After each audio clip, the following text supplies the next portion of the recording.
नदी को बदरियाला बनाया जा रहा है, उसको ये हथकड़ी की सलामी दी गई है, बस और कुछ नहीं है, कुछ नहीं है।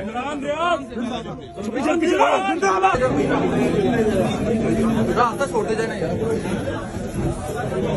साथ चलना है ऐसे लाइन में, सही रास्ता छोड़ दो।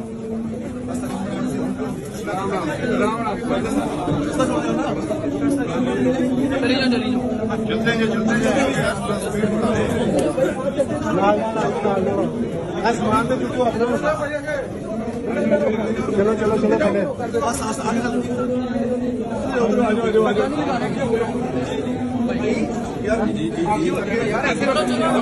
चलते रहो ना, चलने क्यों नहीं